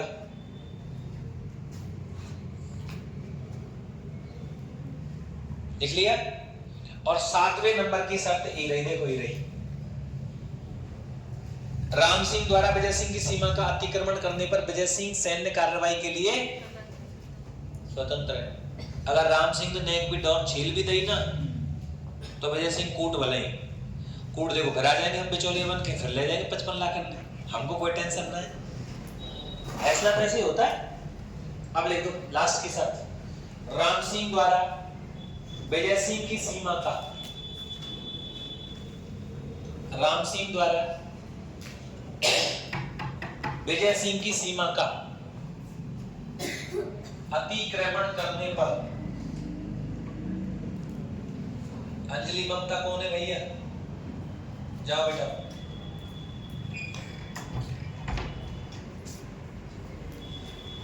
विजय सिंह अतिक्रमण करने पर विजय सिंह सैन्य कार्रवाई के लिए स्वतंत्र है। विजय सिंह सैन्य कार्रवाई के लिए क्या है? स्वतंत्र है। ये समझ में आ गया ना पूरा मामला? ये आपको मराठा भी कंप्लीट करवा रहा है, सब कंप्लीट करवा रहा है। यहां तक की बात हो जाती है ना। अब सुनो, एक बात और सुन लो, छोटा सा एक युद्ध और है। मैंने आपको अभी बताया था दोस्तों, सांबर को लेकर के, सांबर झील है ना, सांबर झील को लेकर के मराठे क्या कर रहे हैं? मराठों ने सांबर झील पर कब्जा करने का प्रयास किया। सांबर झील पर प्रयास करने का क्या किया कि सांबर झील से नमक उत्पादन होता था, वो पैसे कमाने का स्रोत हुआ करती थी। अब भाई साहब ये मराठे उस पर कब्जा कर रहे हैं, सिंधिया, जयप्पा सिंधिया। तो ये क्या करता है साहब अपना विजय सिंह जी? विजय सिंह ने कहा यार ऐसे कैसे पार पड़ेगी, लठ बजा ही लिया जाए। तो एक लड़ाई और बचती है, उसको आप याद रख लेना। देखिए इसमें नहीं दे रखा है, कोई बात नहीं है ना। 1790 की डेट है और एक मैदान है डंगा, डंगा का युद्ध। और डंगा का युद्ध पड़ता है मेड़ता में। कहां पड़ता है? मेड़ता में पड़ता है। ये युद्ध किस किस के बीच में लड़ा जा रहा है? एक तरफ तो कौन है? विजय सिंह। कौन है बोलो? विजय सिंह राठौड़, ठीक है ना। और दूसरी तरफ कौन है? जयप्पा सिंधिया। कौन है? जयप्पा सिंधिया। अब देखिए साहब, इस जयप्पा सिंधिया ने इस समय एक सेनापति भेजा था, खुद नहीं आया था, इसके एक सेनापति आया था, डी बोइन। कौन आया था? हाँ, इसका एक सेनापति आया था, डी बोइन, सेनापति डी बोइन, ये आया था। और लड़ाई हुई भयंकर वाली, और भयंकर वाली लड़ाई हुई। इस युद्ध में कौन हार गया? विजय सिंह हार गया दोस्तों, विजय सिंह हार गया। और कौन जीत गया? ये जयप्पा सिंधिया जीत गया। ध्यान रखना, इस डी बोइन है ना, इसकी कब्र जो है वो मेड़ता के अंदर है। कहां है की कब्र? मेड़ता। यहीं पे सल्ट गोई डी बोइन, इसकी कब्र मेड़ता में है। और राइका जाति के व्यक्ति इसकी कब्र पर पूजा करते हैं। क्या करते हैं? पूजा करते हैं। डी बोइन की कब्र पर पूजा करते हैं, ठीक है ना, वहां पर बैठ के पूजा करें। अच्छा सा, तो एक तो ये ध्यान रख लेना, डंगा का युद्ध। डंगा का युद्ध कब हुआ था? कहां हुआ था? किस किस के बीच में हुआ था? इसमें कौन सेनापति था मराठों की तरफ से? और उसके बाद में विजय सिंह। लेकिन विजय सिंह हार तो गया, लेकिन भाई साहब सांबर की संधि हुई। किस किस के? एक तो सांबर की संधि अंग्रेजों के बीच में हुई। मैंने आपको सांबर की संधि लाली उधर ज्योग्राफी में पढ़ाई है, कई बच्चियों को मैंने पढ़ाया था कि सांबर की संधि, और वो कब हुई थी? अच्छा नहीं पता। 1817 में तो सांबर की झील को लीज पर लिया था अंग्रेजों ने, और 1869 और हम क्या पढ़ रहे हैं? 1790। आ रही समझ में? तो यहां पर सांबर की संधि होती है, सांबर संधि। और सांबर की संधि में विजय सिंह मराठों को कितने रुपए देवे पता है? मराठों को 60 लाख रुपए, 60 लाख रुपए देता है भाई। ये काम हुआ इनके काल में, ठीक है। उतार दो यह युद्ध, समझ में आगे बात? आई?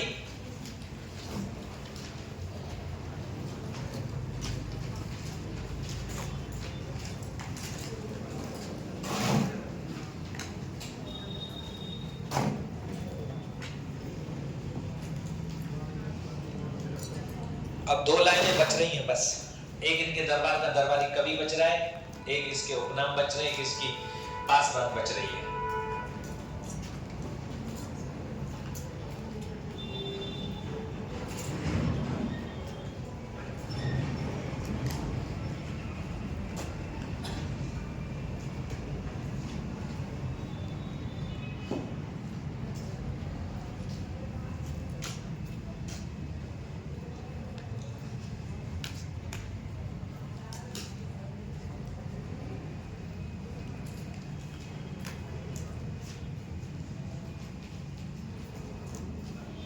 इधर लिख देता हूं अलग पेन से, बोलो लिखू का?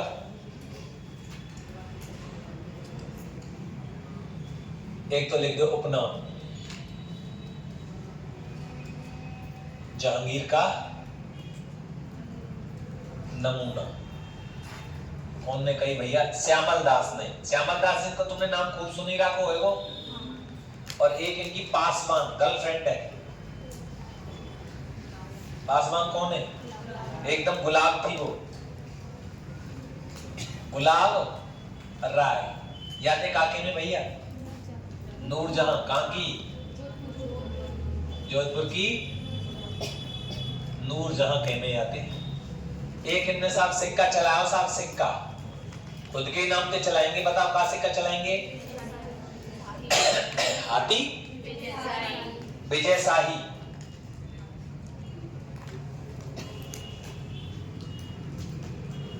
एक इनके दरबार को कवि हो, तो तुम कहें तो बाबू लिख दो दरबारी कवि। बिशन सिंह बारेहट। कौन है भैया? बिशन सिंह बारट। और बिशन सिंह बारट ने कौन सा ग्रंथ लिखो?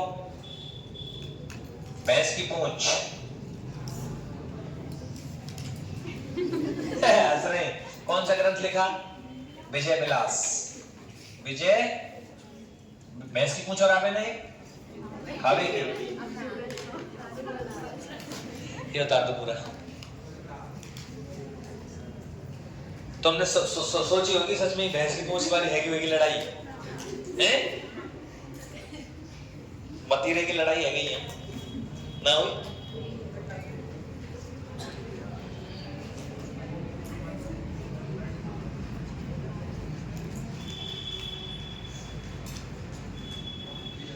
ये थोड़े से याद रख लेना। सिक्का विजय शाही, सिक्का विजय सिंह नहीं चलाएगा और कौन चलाएगा? दरबारी कवि भी देखो, दरबारी कवि भी याद रह जाएगा। विजय सिंह, बिशन सिंह। और बिशन सिंह ने ग्रंथ लिखो विजय विलास। विजय सिंह, बिशन सिंह, विजय विलास, विजय शाही। आया भी है क्या? कौन सा? विजय विलास ग्रंथ कौन से में?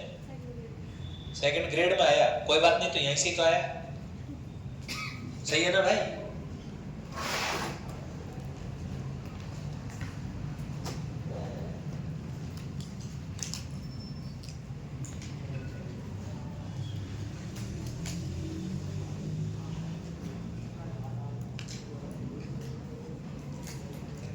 ₹60 लाख वाली बात ध्यान रखना, संधि वाली बात ध्यान रखना, पेपर में खूब आती है दोस्तों।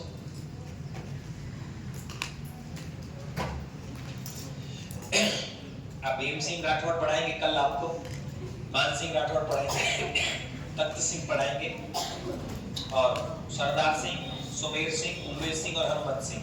लेकिन राजा छोटे छोटे हैं, ज्यादा बड़े नहीं हैं। एक एक दिन में हो जाएंगे, दो दो तीन कल हो जाएंगे, 3 दिन ज्यादा हो जाएंगे। कल तो नहीं होगा, कल है भी सके खत्म। आज के एक पन्ना लिखे तुमने यूं बता दो है पूरा पट्ट पन्ना बताइए, ऐसे देखते हो 1 2 ऐसे अदल बदल करके मत बताइए, पेज मत बताइए, पन्ना 4 पन्ना लिखवाए आज। मतलब अरे बेटी this is page, this is पन्ना। पन्ना 2 लिखवाएगा हैं? अरे देखो 4 पेज बता रहे हैं तो पन्ना 2 होंगे, तो 2 पन्ना लिखवाएं। तो 1 पन्ना कल लिखो, 1 पन्ना, और कल तो पूरा ही हो जाएगा। राजा है छोटे छोटे लिखवाने हैं, बस कुछ ज्यादा नहीं है समझाने को, बस यही है।